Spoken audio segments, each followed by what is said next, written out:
מזמור ג'. מזמור לדוד בבורחו מפני אבשלום בנו.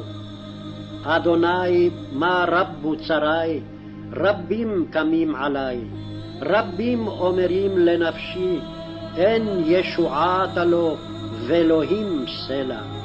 ואתה, אדוני, מגן בעדי, כבודי ומרים ראשי.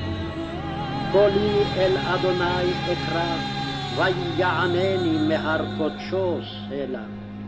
אני שכבתי ואישנה הקיצותי, כי אדוני ישמחני. לא אירא מרבבות עם, אשר סביב שטו עלי. קומה אדוני הושיעני, אלוהי, כי הכית את כל אויבי לחי.